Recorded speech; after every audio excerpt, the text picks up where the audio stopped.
Everyone, so I'm in Soldotna, Alaska right now, traveling around, and this morning I wanted to focus on foraging and answering the questions that you guys had. One of the questions was, what is a good tea that's good for pregnancy? Now remember, tea is from the Camellia sinensis plant.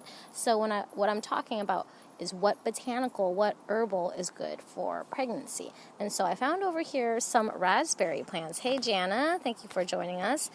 Raspberry plants, wild ones, and raspberries are super good for you. Very high in antioxidants, vitamin C, zinc, chlorophyll.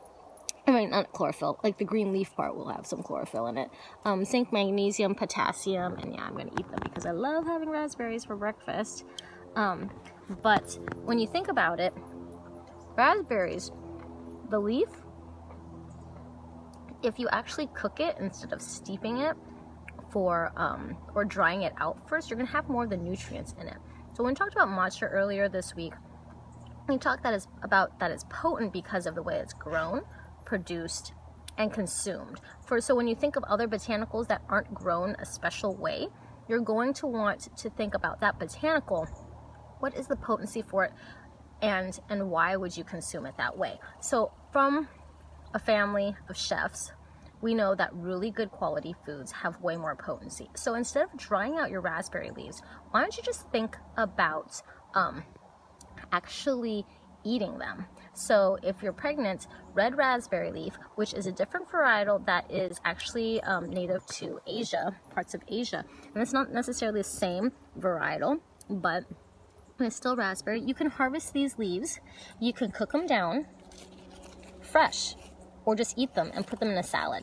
They are not poisonous. So, hey Kayla, thank you for watching us this morning. So I'm traveling around the state and showing people what to forage.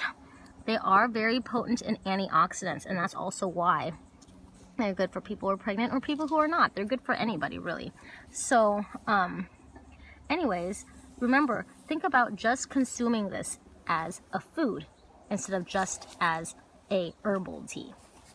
And if you want to save it for preservation, for long-term use and storage, that's when you would want to dry. And the same thing goes with the tea industry too.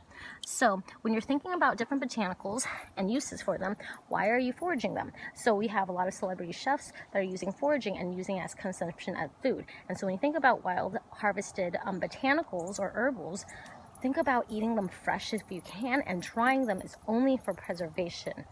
But drying them will take out some of the nutrients. But for pregnancy, rose hips, or red raspberry leaves varietal, anything high in antioxidants. Oh, and the other thing about raspberry leaves is the reason why they're really good for people who are pregnant is that it actually helps induce pregnancy, and it also helps tone up and build up the muscle walls around the uterus. So there was a question about what tea is good for pregnancy, but again, this is raspberry that we're looking at, not the Camellia sinensis. So it's not a tea, it will not have any caffeine in it. And if you're around a lot of fresh raspberries, why don't you just use them fresh, especially if it's the time of year that you're pregnant. So I'll pop in a little bit and show you how I travel with my tea.